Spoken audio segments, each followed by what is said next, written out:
Hello and welcome to Nerdarchy. For nerds, by nerds. I'm Nerdicus Dave, and today I'm joined by Ken and Tyler. How you guys doing today? Doing pretty good. How are you doing? Doing Great. If you guys want to kind of introduce yourselves and tell us a little bit about Solar Studios. Sure. My name's Ken Manili. I'm the project lead of our current project, Red Sky. And Solar Studios is a small game designing company made by some friends from college. And we are working on a science fantasy world right now. That's our primary focus, but we hope to bring out all the creative projects and game projects that we all come up with. I know we've got a few kicking around in the back right now, but Red Sky's our first focus right now. Yeah, and I'm Tyler. I am the content manager and one of the lead writers on the team. What started as an ambition right out of graduating in New Jersey has turned into something people around the world have seen. So we're just really trying to live up to the potential of being 5 kids in a trench coat that could deliver something of a quality that you would want to pick up off the shelf. So I handle a lot of the writing, a lot of the world building, and pretty much anything that has to be helped out on the other guys' ends. So I stumbled upon probably like a Facebook ad or something for your Kickstarter that had funded successfully for late pledges, and really I was drawn to the art for Red Sky. And I think it was like a humanoid shark person is the image that I saw, and I'm like, whoa, this looks cool. And then I started poking around, and I was like, hey, these guys are from New Jersey. I'm from New Jersey, and we like RPGs. Maybe we should talk. So I reached out, and you guys were gracious enough to join us here today. What is going to be the draw to Red Sky for people? What is Red Sky? So Red Sky is it's a world that is science fantasy, as I said before. I often describe it as sci-fi pretending to be fantasy because it's think like Civilization meets the Truman Show. Tyler, you want to give the pitch? I know you're good at giving it. So picture a spaceship the size of a continent, and it's been on this journey through the stars because it can't go faster than light. And the crew is hosting all of these experimental, let's see what happens if we let a civilization grow inside of the hull. So the goal is to allow people to do all of the swords and castles fantasy adventuring, but with the kind of Professor Farnsworth Futurama, science possibilities of, all these different regions and cultures, and drawing on that big body of science fiction and fantasy to let you tell the story you want to see that echoes back to the stuff you loved growing up. And our first project that we're doing with Red Sky 5e, is a 5e conversion of the world to let people roleplay within the world and explore the different civilizations that we've made. The book will cover over 100 years of history within the world, so it'll give you a couple different times and locations to be able to play in with different various political factions, philosophical factions, religious factions to engage with. And it is a magicless conversion of 5e, something that myself and the other designer, Brandon, wanted to explore with 5th edition's mechanics seeming very magic focused. We kind of took it as a bit of a challenge and finding ways to incorporate that and keep the game still interesting. 2 of the ways we did that was with a refocus on social encounters and kind of political debates and arguing with people as a way of doing encounters and getting experience from that, and reworking magics and magic item into artifacts you can find throughout the world that are left behind either deliberately by the overseers, as we call them, to kind of just stir stuff up, or relics from previous cycles of the world and their experiments to try to make the perfect civilization. Yeah, the tongue-in-cheek description is we want to empower people to be shark and bird people building castles inside a spaceship. Nice. Brian wants to know what makes Red Sky a different kind of fantasy game, compared to similar games like Numenera. So the difference, I would think, is the way that we're trying to build the world and put across the ideas. We've definitely taken influence from a lot of different genres and similar, like either fantasy or sci-fi stuff. Like I've looked at the old Ringworld TTRPGs and some of the other fantasy RPGs surrounding it, because we wanted to emulate that and kind of be a bit of a love letter to both fantasy and sci-fi at the same time, and kind of like a middle ground for people who like fantasy and sci-fi. Because I know, for example, I'm more of a sci-fi person than a fantasy person, but my regular group that I run D&D for they're hard fantasy people, love Tolkien, love all that, don't really like that as much. So it's meant for that intersection there between sci-fi and fantasy. Was it started, you know, as this project you were going to kind of take to market, or was this something that evolved from your games first? We had a original project that was sort of the launch pad for making the world. It was going to be a card game. I forget the acronym for it, but basically one that you could digitize and have go out there, kind of like Hearthstone or any It number played of virtual. played similar to Commander in Magic, if you're familiar with that format.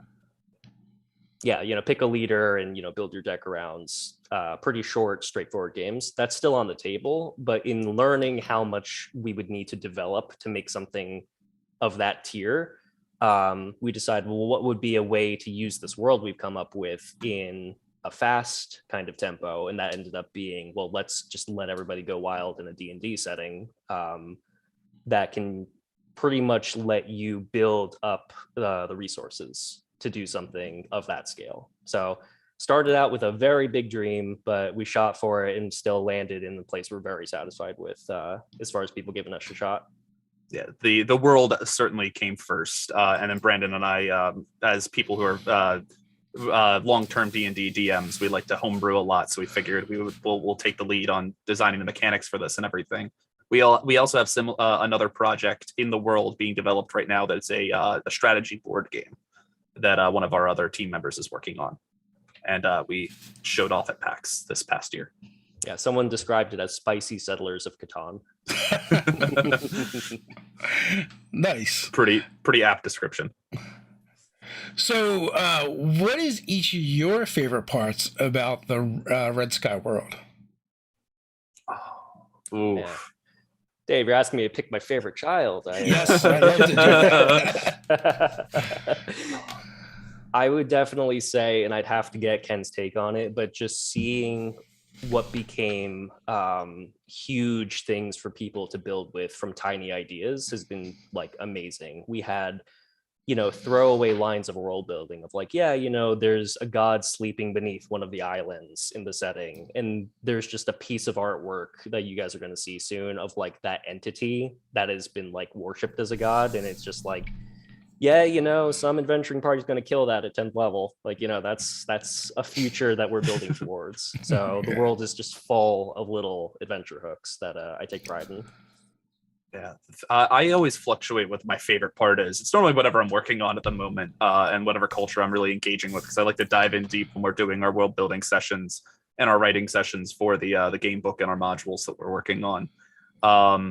Most recently, I've been working on one with it's a borderland between two of the factions, between the humans of the world, which we actually have as the bad guys of the world, and another.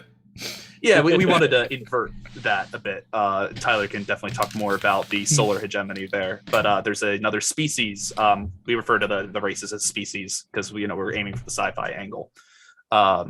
Called the Archivists, who live in like this frozen north area, and they have a unique quirk where they can control their metabolism, either forcing themselves into a hibernation or speeding themselves up so they can move like super fast, but it will burn through like all their food reserves, so they can't do it for too long.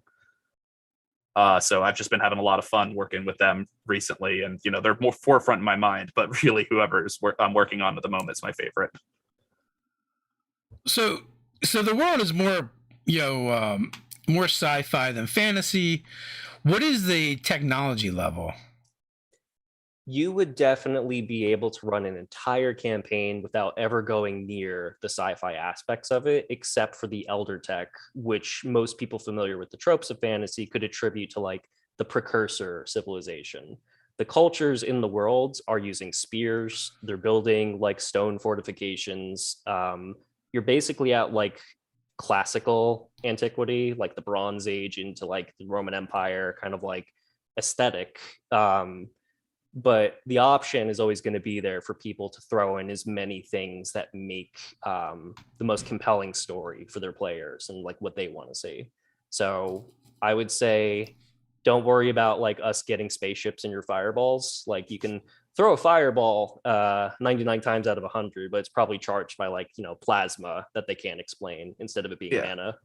In a way, it's kind of like the technological level of Avatar: The Last Airbender, where mostly everything's relatively medieval or Iron Age, and then the Fire Nation come out of nowhere with like technology that in our world is just taken from the precursors, rather than being invented. Yeah, except there was a guy named Gary in a lab watching from the top of the ship. Yeah. I wonder what happens if we leave him, Wi-Fi. How are they going to get it? So, Tyler, you're working on novelizations of Red Sky. Tell us a little bit about that. Like, what is the angle? What are the protagonists? What is the story arc without like giving anything away per se? Yeah, so the wonderful thing about building this world with Ken and the other guys is that we have the opportunity to kind of like take our awareness of storytelling and like give it our own best shot. The Red Sky novels, I would say, are going to be the best first introduction into this world beyond the manual. So there's two protagonists. One of them is a Knight Rider named Jane Arendera. She is basically made to be a thrall at the beginning of the book and then goes on to do wonderful things to fight the solar hegemony, which is the big like inversion of like Gondor. Like, what if you took the tropes of goodness and heroes and light, but everybody trying to do good in that like culture is actually being very oppressive. And the second protagonist is named Tegan, and he is the son of the greatest general of the solar hegemony. So you get these multiple points of view of what's going on in this slice of the Red Sky timeline. Yeah, it all covers so how long have you been working on the novelization? I had a dream of writing novels back in college in 2016. So when our co-creator Alex came and said, "Do you want to make the Red Sky world?" It was already kind of like turning gears.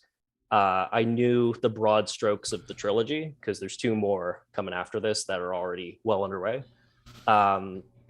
Probably by 2018, and then a lot of the drafting took place in 2020. So it's a COVID book. Yeah. Gotta try and be productive. You're COVID, baby. So is the first one done? It went out in a early access preview, I believe a couple months ago, and we're going to be trying to roll it out onto ebooks through independent publishing.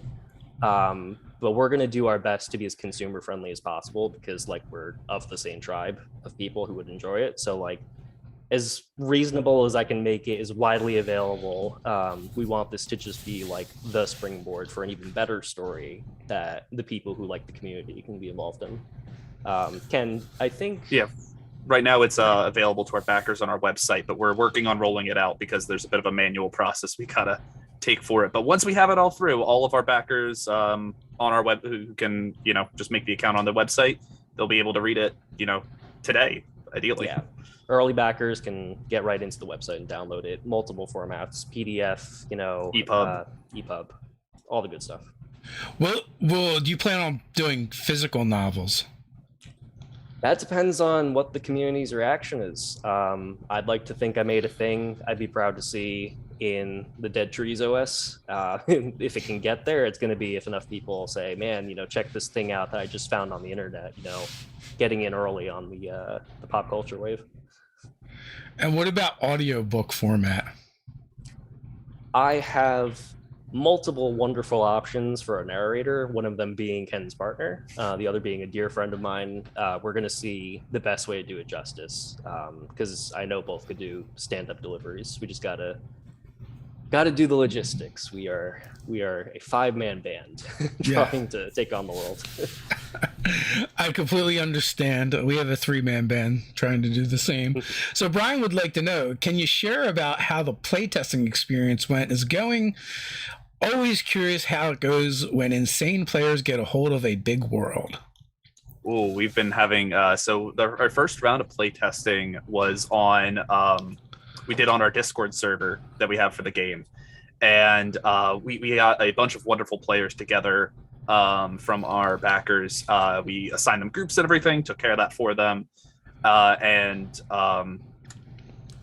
we ran a module that we converted from the what was the name of it? It was a level 1 module in the Tales of the Yawning Portal. Brandon and I sat down one day, converted it over with an original story, and just kind of took a lot of the similar like framework and everything. Got to see people play through that with our new mechanics and everything. And there was a play-by-post game that was on our server that we were getting to watch, and we were getting to see like the world kind of come to life that way. From what it sounds like, we didn't have terribly many crazy game-breaking combinations that people found yet.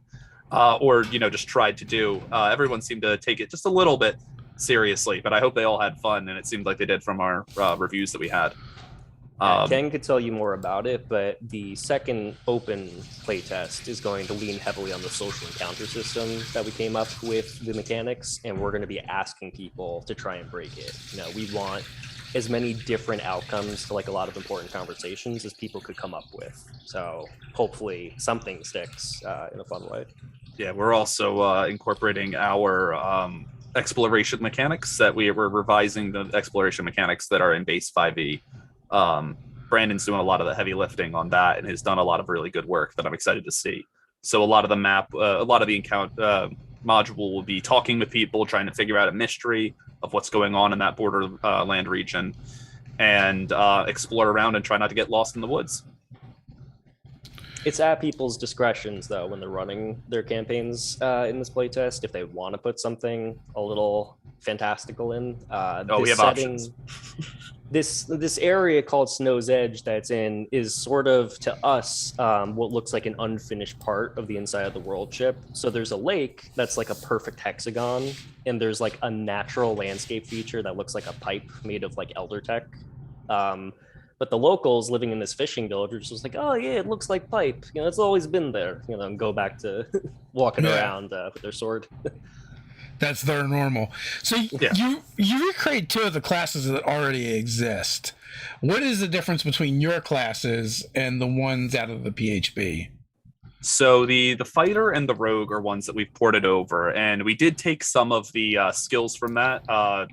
The two of the subclasses for them will be the same as they are in D&D 5e, just to kind of connect it and ground it to D&D 5e and using the SRD license on that. But we have subclasses that make it different. So the base mechanics are the same, but we have, like, for example, a rogue who is based on being a con man. And they're not going to stab you in the back. They're going to trick you with their words and try to get information out of you that way, and swindle you out of your money.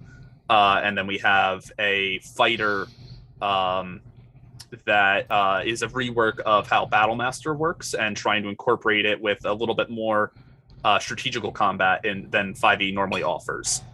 We have 4 unique classes that are kind of similar to some D&D classes, because you can relate anything to the D&D classes. I see people do it all the time with Marvel characters.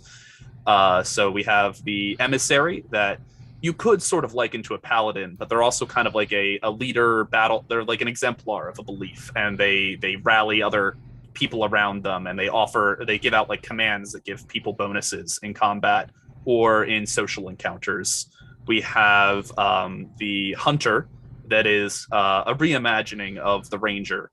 The world has a lot of untamed wilds, and there's a lot of space for people who are hunters in the way of hunting for food, hunting monsters, or hunting treasure. So we have subclasses for each of those focuses where we have the big game hunter, like the shark people you mentioned previously, we call the Wake Walkers. One of their cultures is based entirely on hunting sea monsters, and that's how they get their food. So that subclass would be focused around taking down beasts, 4 or 5 times your size. Whereas the best way to kill a deep one is from the inside out. Yeah. Explosion.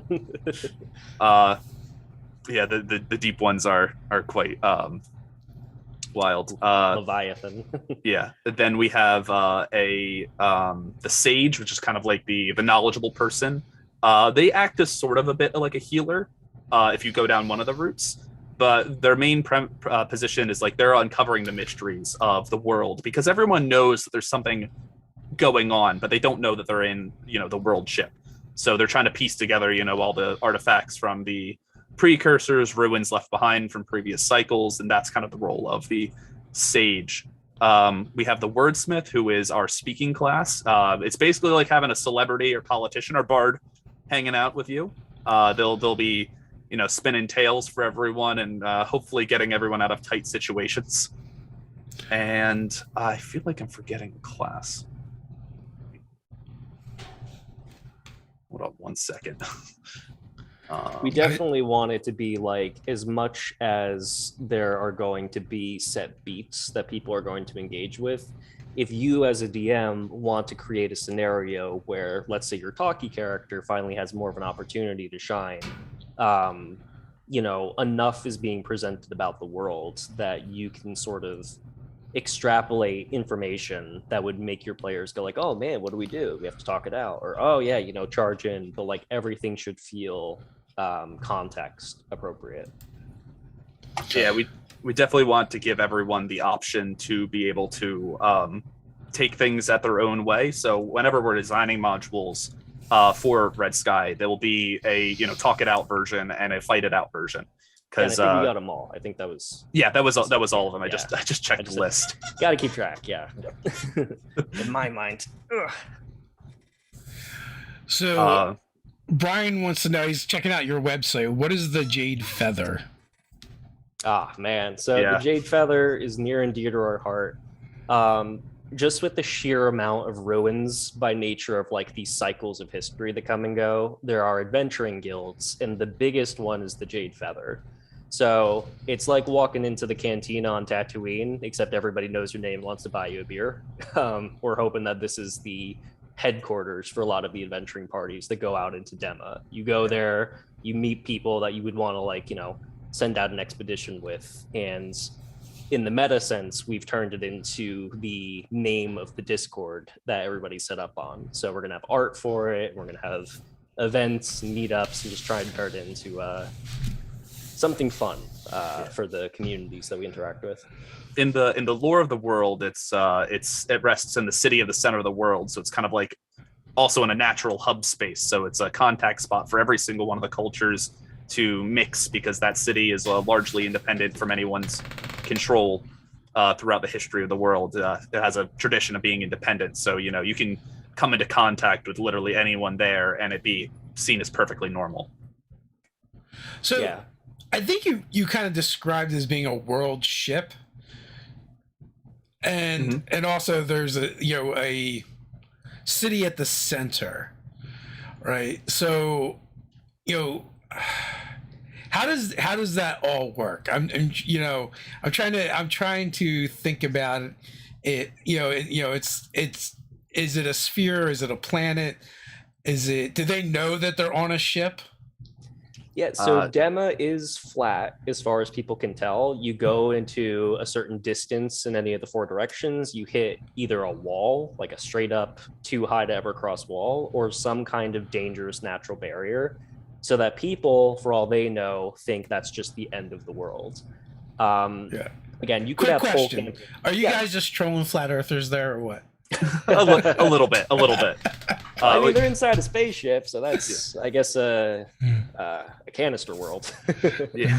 But yeah, definitely Mundi, the city at the center, is meant to be kind of the last holdout, as a whole bunch of natural disasters and resource fights take place in this closing circle. So it's sort of like the crew running the ship want to create the strongest civilization that they could leave behind on a new world after the thousands of years it takes to get to a new one. And the goal at the end of it is whoever is standing inside of the ship was clearly the most fit. So we're going to award them with true freedom by leaving their descendants on a new planet for them to rebuild from the Stone Age up without our interference. Yeah, the cycles each end with coming to that new planet and stress testing these societies by putting them through these resource scarcities, or releasing a bunch of monsters to force a resource scarcity and kind of make everyone go towards that middle in a little bit of a Civilization style battle royale. Yeah, So- there is a winner in the cycle we call a demo, where we're not telling. We're gonna have the big to do when that finally Yeah. becomes a canon.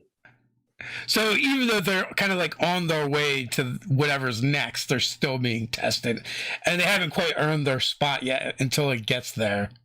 Basically, yeah. But they don't know they're in this test. This is all a big secret kept from them, and the crew Yeah, works the very hard to keep. Vast majority of people inside the hull live their lives, are born, interact with these societies, leave children, totally in belief that this is reality, which makes it kind of a big deal at the end of history when the drop pods with overseers wearing power armor come in and say, all right, time to clean up, end of the experiment. Are there any like crazy seers or mad prophets that kind of like spew this nonsense and madness, but it's actually what's going on? So there are definitely going to be adventure hooks for people who, for whatever reason, have stumbled on something that we know has merit. But if you want an entire campaign of just like an overseer's doing field research and tells you the truth, and you got to deal with whatever those consequences are, that's in the realm of possibility too. We'd like to think this is these are the tools we're leaving for people to build whatever creation that they want. So all overseers, no overseers, know about the ship, don't know about the ship. Assume most people don't, so it makes it more impactful if you do. The overseers are watching the whole time, though. So if someone gets a little too close, they might correct their speeches a little bit, or just happy accidents. That's happy accident. They get the flashy thing from Men in Black. Yeah. If they're feeling polite that could be a piece of elder tech that they find in a room. We have a supplement called Planar Zoo, and the idea is it's like this interplanar zoo, and there's a humanoid exhibit, and in order to keep the adventurers busy, there's like dungeons that have been put in there for them to find. So it kind of makes me think about that. I feel like as gamers and nerds and geeks, it's just like a fun meta topic to kind of explore. Yeah, absolutely. I mean, Ken can tell you, as we've shot these ideas back and forth with each other in lore sessions, like there is just this long timeline of geek culture going all the way back to like Golden Age sci-fi into like, Asimov and the Twilight Zone, leading through Star Wars all the way to where we're at, and everything is kind of building off of everything. We want Red Sky to be the love letter to all that. So if you have an idea for like, hey, you could change demo this way so you're racing land ships through the apocalypse, we included that too. It's supposed to be a sort of come together and appreciate what the medium is. As far as like what people get to do. So you want an interplanar zoo, we have simulated realities the overseer set up to like mimic the cycle, so you could just have an entire campaign with that. It's called the simulacrum, so everything is canon enough for DMs that the overseers thought they should make a whole reality for it. Now, say I just want to take my normal 5e D&D game and just drop it in the Red Sky. Do I need to tweak anything, change anything? Will it just fit in, perfectly without any kind of changes? Rules wise, it will work in there. I can guarantee you're going to be a little bit more powerful than the characters in Red Sky. If you're slinging around fireballs, everyone's going to be like, oh, you're a god of destruction. And they might have to send some people with the little bit of elder tech they have to stop you. But yeah, mechanically, it will blend in. All of our rules that we're adding to the 5e system, the 5e SRD system, we are they're all like plug and play. Basically, you can cut and paste them. Like, for example, if you don't like the social encounter system we have designed and put in, you can just remove that aspect from it and still play that way. You can take, if you really like our social encounter system, you can take it out of Red Sky and just put it into your regular 5e games. Or if you like our navigation system or how our elder tech works, it's designed to be modular in that way, so people can get as much or as little of it as they'd like. Because Brandon and I are big fans of TTRPGs, and we've definitely bought supplements to 5e and just taken mechanics from it and put it in our own games. And we wanted to give players that opportunity to be able to do the same. So would it be fair to say this is less of a 5e supplement and more of a game built on the 5e chassis? Definitely more of a game built on the 5e SRD, like the 5e SRD system. We have a lot of we're basing off of that, but we're working on modifying and making it our own as much as we can. But as we were talking about earlier, it's a lot easier to build the house without having to build the hammer first. Yeah, for sure. There's also systems involved like the social encounter system, or this entire system we call elemental dualism, or just the elements that could carry over to other systems. So medium and long term, even beyond every possible opportunity for 5e, we're always going to look to see what the next vehicle to get people engaged will be, as far as creative stuff. Yeah, elemental dualism is our replacement for the alignment system, and it kind of involves a lot of political philosophy, but we also wanted it to mean a bit to characters, so it will influence your starting stats and maybe a starting ability of what elements you pick that represent your characters, guiding philosophies in the world. Well, let's dig into that a little bit. How does the elemental alignment system work? Yeah, so the super brief one, and Ken, please jump in, if I miss anything. There are 3 spectrums that people can sort of decide what they stand for on, and you can be anywhere on these spectrums. So the emotional one is fire and water. Fire is like, I'm super ambitious, I'm super passionate, I love doing things that make me happy, and I'm not going to let anything stop me. Where water is like, yeah, I value discipline, I value self-control, I'm all about inner peace, I can be content.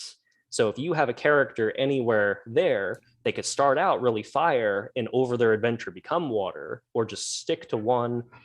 It carries over to the other one, which is the intellectual, air versus earth.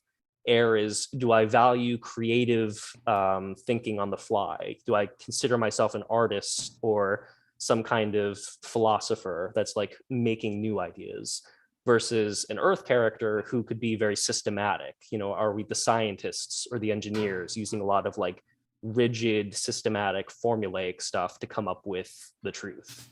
And the last is just the social, which is void and aether. Void is sort of like, I want my freedom, I am an individual, everything should be through merit. Aether is like the greater good. So do I value teamwork? Do I value, putting my community ahead before me? And when you have these 3 sliders of what your character or your nation stands for, you can homebrew a lot of interesting setups where it's like, how do these people go on to interact in a world that's going to test those 3 spectrums?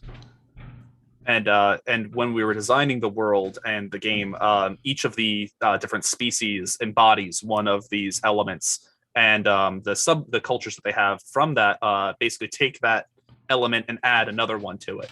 So, for example, the Wake Walkers, as we previously mentioned, are the fire species, even though they live out in the water in the sea. We thought that'd be funny, but the fire, the Wake Walker clan that hunts the sea monsters, they are fire void, if I remember correctly. Void, yeah. So they're really about like, I am this their whole culture is about like being big individual hunters that carry on these great legends and take down great monsters and feed their whole tribe. I took down a sea monster the size of a castle and I named it after what it tastes like. Like that's their vibe, is fire. And mechanically, the way it will play in is when you're making your character, you'll make some decisions based off of how you want to play them and choose which of the elements is most important to your character. So you could be fire, void, aether as your character, but decide fire, air, aether, and decide that that while they're fire, air, aether, they really care about the air part. So that's where you'll get your mechanical bonuses from. But if they change later on that they're no longer fire to water, and water is now really important to them, you can switch that mechanic over We're still working on the streamlining of that process. It's probably going to be around level ups. Yeah, you would want it to be a fairly significant thing when that happens. Like these are the equivalents of like, you know, that moment in your life where you totally reoriented how you like thought about an entire subject, you know, right and wrong, how I feel about duty. Like, you know, these should be monumental choices for your character, which we hope expands the options for role playing. And to, as a kind of a bit of a critique of the alignment system, we don't really take a stand on which one's the right perspective to have in the world. None of these are the good guy ideology. None of these are the bad guy ideology. Yes, the solar hegemony is Aether just by nature of how they structure their society, but it's negative Aether. There are plenty of good Aether characters that subvert it. So you have a lot of push and pull on these like core ideas. That makes sense. I mean, Nazism would probably be Aether too, right? But it's not the kind anyone wants. Yeah, exactly. Yeah. And like we would like during our meetups when we would get together and like test the game or talk about the world, like Tyler and I will meet up a bunch to just do lore writing. We'll sit around and find characters in popular culture and be like, oh, what would they be? Like like you went to the Game of Thrones characters and did that, Tyler. Nazism is water, earth, Aether, but so is Samwise Gamgee in Lord of the Rings, you know? So your mileage varies, but it's a drinking game. You know, you can just go through the list of your favorite characters and decide, hey, I think they're these elements. Your friends like, oh no, they're air. Like, you know, it's fun. We've lost hours in the best way. Have you guys indeed turned it into a drinking game? Not officially. Not officially. We'll make an announcement when we do, and you know, put it out as a free supplement.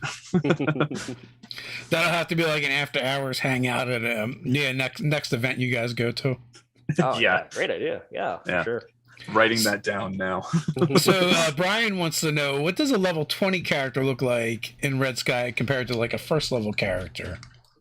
So our system's only designed right now to go up to 10th level, and that was an intentional decision by myself and Brandon because looking at the 5th edition system, every class, even if they're not a caster, is basically like a magical demigod by the time they get to level 20. And magical demigods could probably take down the ship, and the overseers would probably take you out if you got a little too powerful.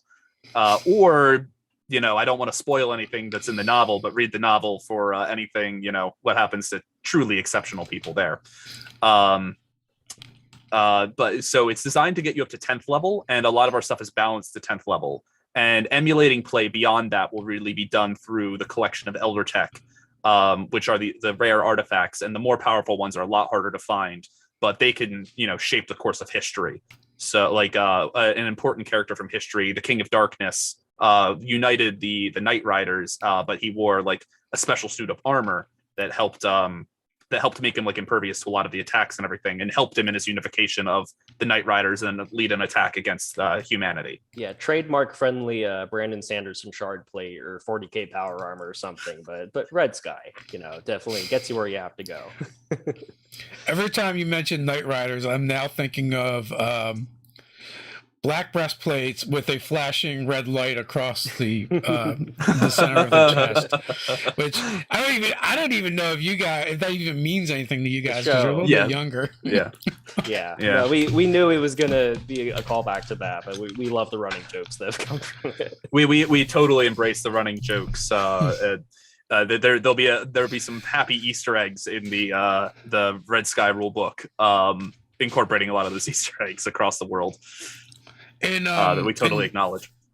In Dragonlance, in the world of Kryn, when they came out with those supplements, it was you can only go to 18th level.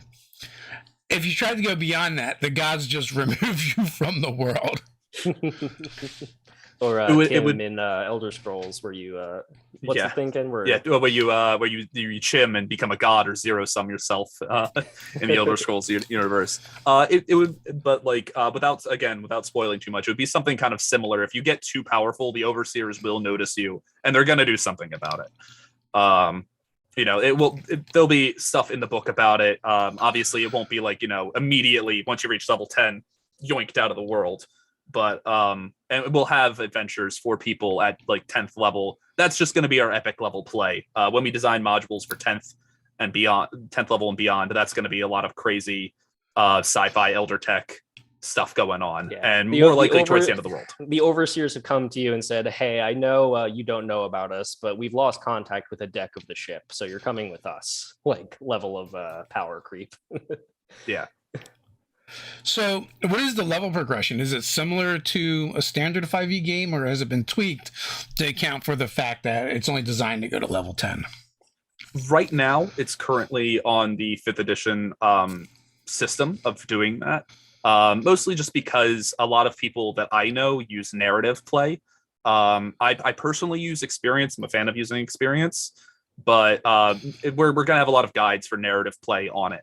And it really is kind of representing also a bit of degree of your fame in the world. You know, someone who's a 10th level adventurer or even a 9th or 8th level adventurer, like those are like the champions of like their societies of the world. Like Jane Aranera by the end of her series would be a 10th level character, you know, world renowned in what she does. And Tegan himself eventually would be similar, but in a different path. So expect similarities in that. But if we get feedback during our play tests that people want to see something different, Brandon and I will definitely work on that. Right now, it just seems to be what works. How long is the playtesting cycle are you guys anticipating? This next playtest is going to start in the middle of February 13th. It's Yeah. that Sunday. Yeah, in the middle of the month. That Sunday in the middle of the month is when we're going to be releasing it, and in like a month's time, we're going to be getting all our feedback back. People are still going to be able to play with the test materials and everything, but we're going to want feedback within that time because this is going to really be our last playtest before we publish the game. We're going to probably have another beta right before we release all the rules and everything, but by that point everything is largely going to be finished, and it's more just going to give people, especially our backers, early access to the world. So basically like 3 rounds of playtesting is like what you'll end up with. Yeah, that's where we're at, and each one we want to make bigger. Our first one was closed off to just our backers. This one's a lot more open. And, you know, the last beta is probably just going to be completely open. We're just going to have the, you know, stuff on our website. You just make an account. Even now, At you that can point, make the an account. genie is out of the bottle. So, Yeah. you know, we'll be happy for it. Nice. Where did each of you draw the most? Would you say you've drawn the most inspiration from? Well, Tyler and Alex both gave me a list of books to read when I started working with them. And I plowed my way through a lot of classic sci-fi. So I'd say Ringworld, Ursula Le Guin's books definitely influenced, especially Left Hand of Darkness, influenced a lot of my design on some of the species. I'm a big Star Wars fan, big Star Trek fan, and a lot of different fantasy IPs, mostly games, but because I don't read as much fantasy. Yeah, and on my end, it's like a 50-50 split between fantasy and sci-fi. I loved The Lord of the Rings, obviously. There was A Wizard of Earthsea by Ursula Le Guin. You have a lot of stuff that's happened in the last 30 years, the biggest being Game of Thrones, but also I've been told to read Robin Hobb's books. Like there's also plenty of hours I've just lost in TV tropes, if you know that website, of just like reading about all the stuff that's out there. That in itself is just like it'll shape your thinking influence wise. And of course, there's just the huge expansion in video games for sci-fi and fantasy that have happened since like the dawn of the millennia. We've also taken a lot of influence from history as well. We wanted to like kind of kit bash cultures together and take some of the best influences and incorporate it into the world, because these people do have like some degree of access to whatever the overseers leave behind, so they'd have those things there too. Is there anything behind the name Red Sky? So it was originally a working title throwaway name that our co-creator Alex came to me with, but I was like, man, wouldn't it be cool if the sky turned red? And from that premise, there was the Red Sky era at the end of Dema's history, where as the sky gets darker and more bloodshot, you do find, you are kind of looking up at an alien analog of a world as opposed to the blue skies of Earth. Yeah, at the end of the world, the sky is literally red. Sun's getting dimmer. And what about the name for Solar Studios? We had a whole bunch of working titles for that too, but we wanted something that was pretty straightforward in terms of like memory. So it's just, the sun plays such a big part in Dema's culture. We wanted it to be sort of representing our roots as creators, because we want to keep it as real as we can for as long as we can. And if there is a future beyond Red Sky where it's not immediately calling back to that, we want to know that this started out as something that meant a lot to us. So it's as simple as the sun, but it has a lot of sentimental meaning. So you guys mentioned a tabletop game, a card game. Which of those is coming next? The tabletop board game is coming after the TTRPG is published. After we get that published, we're actually going to be launching a Kickstarter for that, and we're hoping to make it to some other conventions to test out the board game a little bit more. But it's pretty much done. We just need to get stuff together for production for it. I had the opportunity to run a bunch of games at PAX Unplugged in the unpublished room, and definitely had a bunch of fun playing that. Yeah, just to say, like, we're definitely looking into having a publisher as an option. We've just seen the huge gut reaction from the community of like just what we were able to get the word out with. So to have a collaborator or somebody who like enables the IP to reach a wider group of people, we really do think it would shine once this is more than a hidden gem, so to speak. We've actually interacted with a lot of like tabletop gamers and game companies. Matter of fact, like early on in Nerdarchy, we'd been exposed to quite a few of them. If there's anything I can do to help you guys out, let me know. I'll see what I can do. Awesome. And also, like, I know, Ken, you're local to me. Philadelphia has a pretty robust unpub scene and indie board gaming scene to tap into as a resource as well, where they get together and do game jams and yeah, absolutely. I've been checking out game jams on Twitter too and everything, just seeing the community. One of the best things about Red Sky has been that I've gotten to see the actual world of people who make these games in this community, which is something I just didn't know about as a kid. Even the concept of a professional GM was like, whoa, like, how do you get to do that? Yeah. And now I know like 7. So for sure. Yeah. No, but Dave, friends really of ours had even started, it's called Tabletop Co-op, where it's like a bunch of indie publishers kind of get together and pool their resources so that they can have spaces at bigger shows that would be, out of reach otherwise.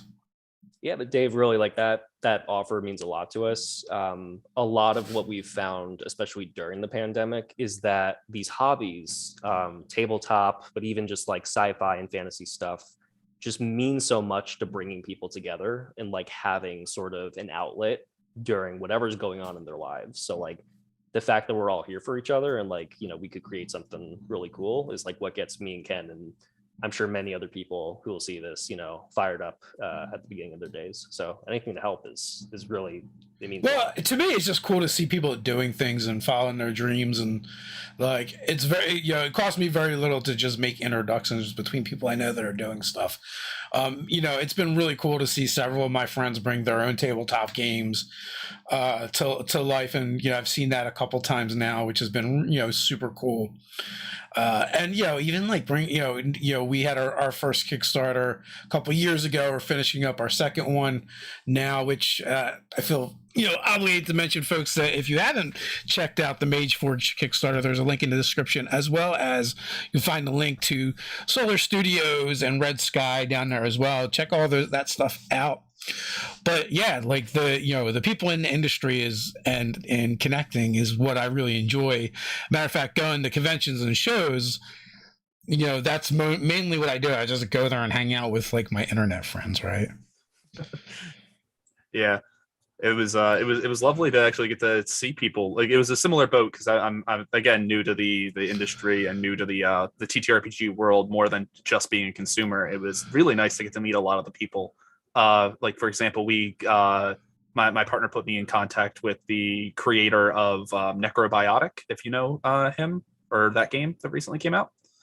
his name's Mitch. I don't remember his last name, but he's been working with a bunch of different games, and he also does something similar with independent game networks. And it was really nice to get to meet him and a lot of other designers who are working on small games or just their like passion projects that have morphed into something bigger, much bigger, like we hope Red Sky will be.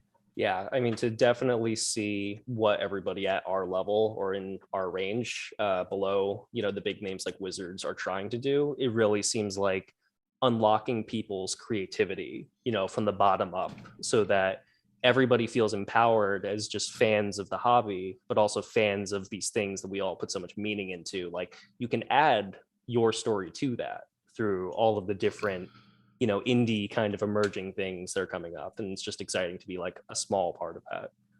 What has been like one of the most unexpected joys of the journey for each of you? Having people that I know, that like groups that I know only as a consumer beforehand reach out to talk to us. Like, you reaching out to talk to us was like, whoa, like I remember watching, like I watched Nerdarchy videos and everything. It's like they want to talk to me, or talking to some, like I met the people at Our Tolstoyan Games, and they were just really lovely people that like I've played the Cyberpunk Red. I have it like right over there in the corner of my room. Meeting the people there and just getting to talk to them like real human beings, and meeting the people at Cobalt Press, and there's all these places that I was like, oh, like these are all so cool people getting to do this as their career, and it's not just Wizards, and getting to meet them as real people and talk to them especially at PAX Unplugged. That was a really big moment for me. And then again, like seeing all my friends in the nerd spaces, like, oh wow, like you're publishing your game, that's really cool, like it's not just your homebrew now anymore. And then a Kickstarter, getting 6 times what we asked for. That was just, it's all just been absolutely amazing. And like it's uplifting the kid in my heart who, watched my dad playing D&D with his friends when I was little. Yeah, the one thing I would add to that on my end is my father has spent decades working as a perfumer, which is somebody who invents the fragrances for perfumes, colognes, shampoos. Red Sky, the scent. It's coming. Yeah. One of the Red Sky Descent. I just caught that. I'm sorry. No, that's wonderful. Red Sky, the breakfast cereal. Red Sky, the quest for more money. Flamethrower. But one of his coworkers' children said, like, "Oh, Red Sky, I know that." Without any of us having ever talked to this person, like, yeah, it has vibed with enough people out there because we built something. Like, for me, it's Mass Effect and Dragon Age, of just like, yeah, an extended universe that like you feel like you could like fall into and binge, and like enough people are out there kind of like waiting to see how high this wave goes. So that's it's the potential of being at the beginning of something that could go a lot bigger that gets me up in the morning. So I know Tyler, you're more on the lore writing side of things. Ken, how are you guys starting to suck Tyler into TTRPGs? That's you gonna convert him or what? That's the work for it. Unfortunately, I'm also in grad school, so I've been a little bit busy managing that to run another game. But him and I do a lot of the lore work, and Brandon and I, one of the other members of our team, do a lot of the design work. So eventually we'll get him in on it. He doesn't really have a choice. It's going to happen. If I got to tape him down to a chair and force him to play one of the characters from his novel, Roll it'll for happen. initiative. The white van's going to show up outside his house. It's fine. We meet. He'll think we're meeting up for work. Get and in, nerd. surprise, We're going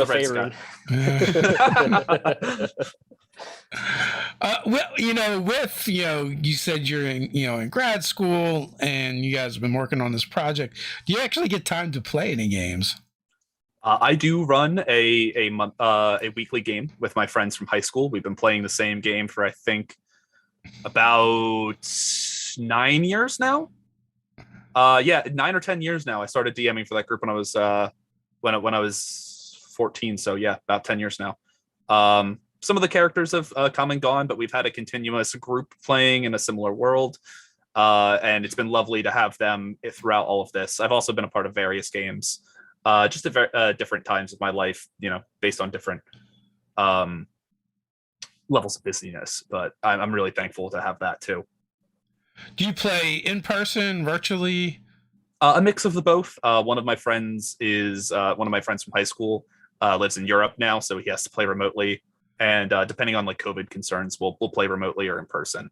But we try to play in person as much as we can. We're like, that's like my core people I meet up with in person group. So Dave, from what you've seen, has tabletopping in the era of Zoom really been a thing for you? Like, what's the word out there? Because So, like, as far as Red oddly Sky enough, goes, like we started playing virtually when we started Nerdarchy, just because we would meet a lot of people online, and there used to be this Facebook group called the One Shot Group, and before like people were really streaming games, people were like just getting together in that group with Google Hangouts. I don't know if anyone remembers when that was a thing. yeah, Right, and then we just play Theater of the Mind, play different games, and sometimes campaigns would spring up and one shots. So like our gaming has been a combination of in person and virtual, ever since we started doing this. Primarily we play in person, but then like this channel here streams a game once a week, and we switch through GMs and systems that we play on there. But then like me and Ted are both in a Saturday night game, which has 3 different groups. So it's like 3 Saturdays out of a month we play, but the groups kind of change because most of our friends are around our age, and they have adult commitments. So like they can commit to once a month, but not weekly. So, and then like I play a Saturday morning game that's virtual. I know Ted's in like another stream game, so we're like all over the place. Like I would say we probably prefer in person, but there's nothing like getting together with friends you would not normally be able to get together and do the thing. absolutely, I can see that. yeah. I'm still new to VTT, but I definitely see it as something really good for the hobby. But definitely also want to keep the physical aspect of it, especially once COVID's over.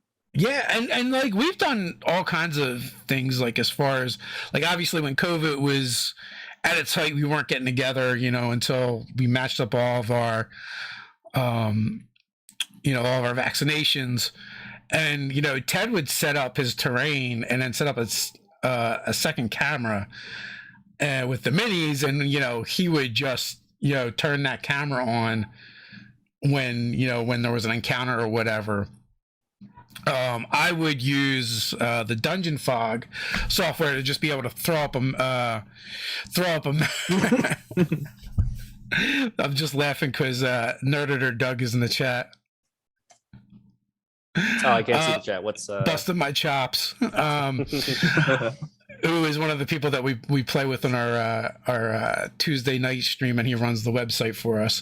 But like so Ted will set up an extra camera and do it that way. I would use Dungeon Fog and make really like dumbed down ghetto VTT like maps to throw up when stuff was going on, and we've done that. We've done just Theater of the Mind. We're not huge VTT fans. It's like an extra thing that you have to learn and figure out, and sometimes it feels a bit like a distraction.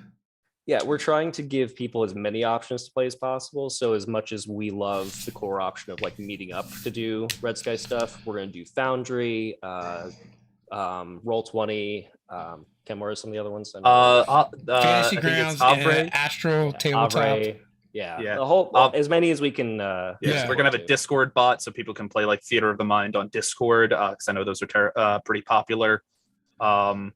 But yeah, we want to have all the tools that make it possible for people to play the games. I know not everyone has access to be able to play in person, even if they'd like to. So we want to have those options. But like you can see on our Kickstarter, we have standees for some of the characters. So we definitely intend for people to be able to play this in person. And for all the modules, I've been also designing the encounter maps as well with some software that we got for that, which has been it's just a lot of fun, and B, I'm excited to see people use it and see it implemented on some of these ATT things, and hopefully print it out one day. For all the physical and virtual dice about to be rolled, Red Sky is like all of our worlds, and we're just trying to make sure we can pay it all forward, no matter what happens. We have an all ships rise philosophy. So essentially, like, just like you guys are just trying to meet people where they are. We're on, a bunch of the different platforms, as well with our out of the box encounters, and Mageforge will probably end up doing the same thing with that Kickstarter. Like anyone who backs at a certain level will automatically get the shard tabletop version of it, so that people, so you can, like I said, you meet people where they are and how they like to play the game.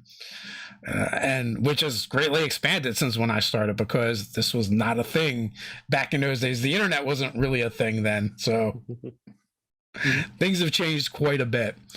So It's moving. final thoughts for each of you before we head on out?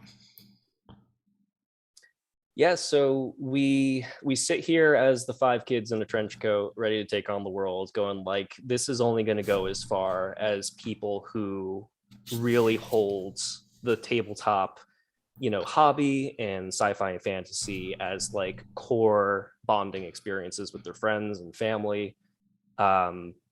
It's gonna be, if you loved the feeling of diving into the Lord of the Rings or Star Wars like back when you were a kid, we're just hoping, out there's people who will like get the novel's worth of lore and world building that the team has made with the Red Sky 5e, and just like lose an afternoon. It's exciting, it's scary, and a lot of hard work that we didn't expect went into it, but nothing worth doing is easy. So we're in the home stretch, and that's very exciting. Yeah, it's almost humbling to be a part of the TTRPG space now as like a creator rather than just a homebrewer or just a player. And we definitely, as much as we want to see our world grow and put everything out there, we also, like I said earlier, we got an all ships rise philosophy. We want to see other projects in like either in 5e or their own systems or built off of other systems grow as well. So we want to be able to, help those people grow as we do too. Yeah, non-zero sum gaming. Awesome. Thanks for coming on, guys. Appreciate it. Folks, as always, links are in the description. Go check them out. The Kickstarter for Mageforge is down there as well. And until next time, stay nerdy. Thank you. Bye.